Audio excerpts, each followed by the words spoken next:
On n'est pas ici sur la terre de façon éternelle. Chacun de nous a un calendrier bien programmé pour pouvoir passer sur cet autel-là. Gloire, gloire, gloire à notre Seigneur Jésus-Christ de Nazareth, notre Dieu, notre Roi, notre Seigneur.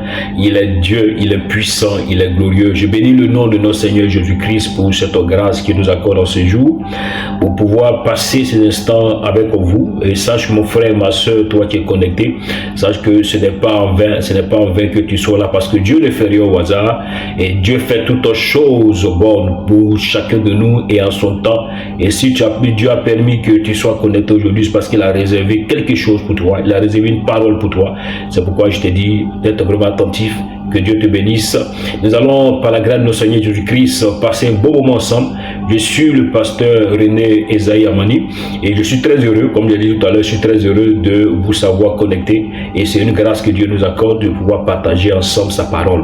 Alors, bien-aimé, avec ta permission, nous allons fermer les yeux et nous allons prier notre Seigneur Jésus-Christ, lui recommander ces instants-là que nous allons passer avec lui ensemble. Nous allons recommander ces instants-là entre ses mains pour qu'il prenne le contrôle de tout. Nous prions le Seigneur notre Dieu. Seigneur, nous te bénissons, notre Dieu, te rendons gloire. Nous te disons merci pour ces instants que tu permets, pour ce moment que tu rends possible, Seigneur notre Dieu. Seigneur, tu ne fais rien au hasard. Seigneur, si tu as permis ce moment, c'est parce que tu veux nous parler. Tu veux nous donner une parole. Voilà pourquoi je prie au roi des gloires de disposer le cœur de mon frère, ma soeur, chaque personne qui est connectée, chaque personne qui reçoit cette vidéo. Seigneur, que toi-même tu disposes son cœur et que le Saint-Esprit parle au cœur dans le nom de Jésus-Christ. Que l'atmosphère soit sous le contrôle de notre Dieu, que la distraction se loigne de chacun de nous, Père, et que toi-même tu parles au travers de moi, que ma personne soit effacée au nom de Jésus-Christ. Amen. Alors, bien-aimé, que Dieu te bénisse. Je suis très content de savoir que tu es là, tu es connecté avec nous en ce jour, et c'est une grâce que Dieu nous accorde pour pouvoir passer un temps dans sa présence. Amen. Voilà, donc bien aimé, nous allons lire deux passages de la Bible et nous croyons que notre Dieu va nous parler en ce jour. Nous allons commencer à lire ces deux passages de la Bible.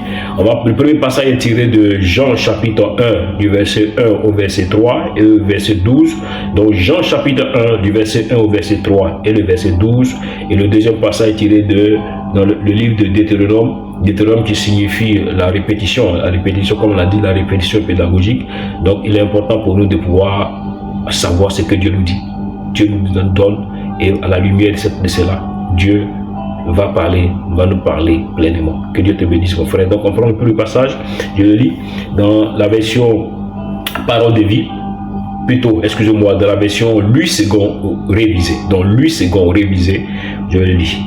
Au commencement était la parole, et la parole était avec Dieu, et la parole était Dieu. Elle était au commencement avec Dieu, tout a été fait par elle, et rien de ce qui a été fait n'a été fait sans elle. Et le verset 12, mais tous ceux qui l'ont reçu, elle a donné le pouvoir de devenir enfants de Dieu à ceux qui croient en son nom. Et verset 13, et qui sont nés, non du sang, ni de la volonté de la chair, ni de la volonté de l'homme, mais de Dieu. On va prendre le passage de Deutéronome chapitre 30, verset 19. J'en prends aujourd'hui à témoin contre vous le ciel et la terre. J'ai mis devant toi la vie et la mort, la bénédiction et la malédiction. Choisis la vie afin que tu vives, toi et ta postérité. Voilà, donc bien aimé, dans ces deux passages, le Seigneur nous dit dans Jean qu'au commencement de toutes choses, c'est sa parole. Donc toute chose a été créée, toutes les choses ont été créées par la parole de Dieu. Donc rien n'est au hasard sur la terre.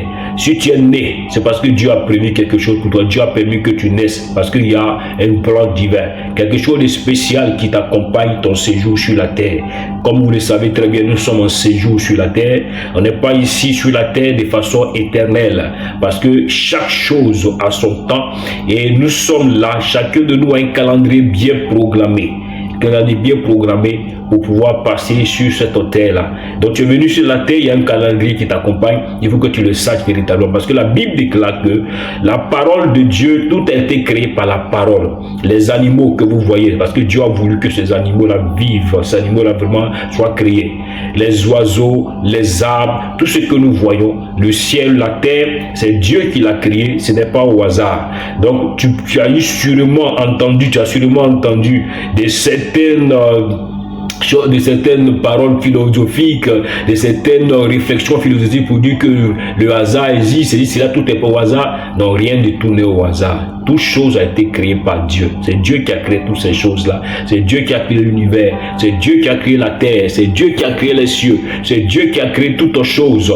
Et c'est ce Dieu-là qui l'a créé. Et il l'a créé pour un but bien précis. Même le Seigneur même dit dans sa parole que même les méchants, il a créé pour un but, pour le jour du malheur. Donc rien n'est fait au hasard. Il y a tout un but qui accompagne.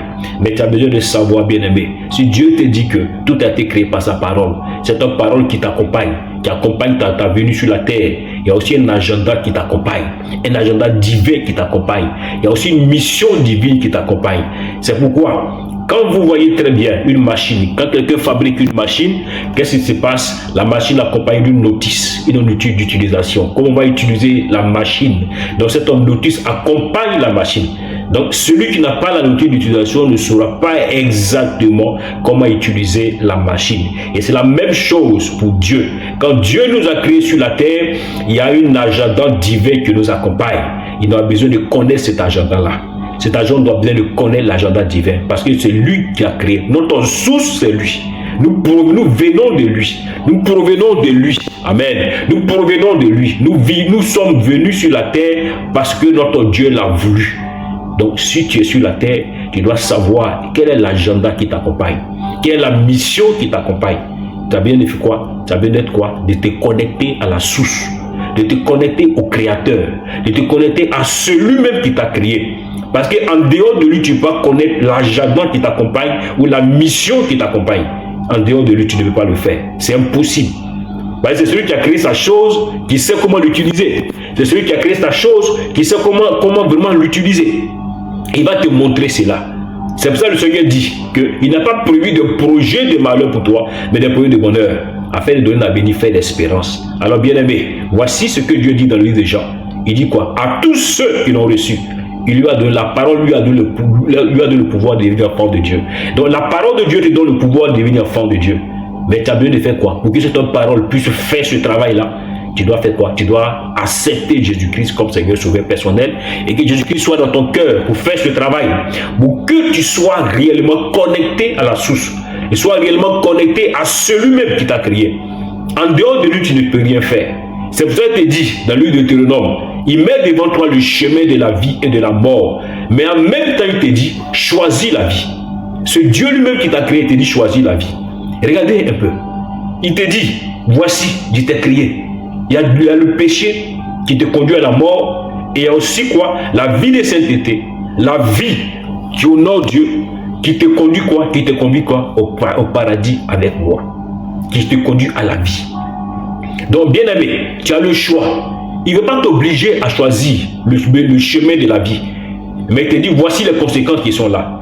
Dans toutes les décisions que nous prenons, il y a toujours quoi? Il y a toujours une conséquence qui accompagne. Tu prends une bonne décision, il y a une bonne conséquence, il y a une conséquence heureuse. Il y a une mauvaise décision, mais il y a des répercussions négatives dans ta vie. Mais le Seigneur te dit quoi? Il te dit que moi j'ai mis devant toi le chemin de la vie. Mais choisis la vie pour que tu vives. Il ne t'oblige pas à choisir cette vie-là. Mais il te demande simplement, choisis la vie. Il te conseille de choisir la vie. Alors bien aimé, la vie là, sans Jésus-Christ. La vie là, en dehors de Jésus-Christ, ce n'est pas la vie. La vie sans Jésus-Christ. C'est pour ça, il dit, celui qui a reçu Jésus-Christ, qui est la parole, il lui donne le pouvoir, la parole lui donne le pouvoir de devenir enfant de Dieu. Alors tu veux connaître l'agenda de Dieu dans ta vie, tu veux connaître la mission de Dieu dans ta vie, tu as besoin de quoi? De te connecter à la source, d'accepter Jésus-Christ comme Seigneur Sauveur personnel, pour que Jésus-Christ fasse ce travail, fasse connaître ce que tu appelles la fin sur la terre.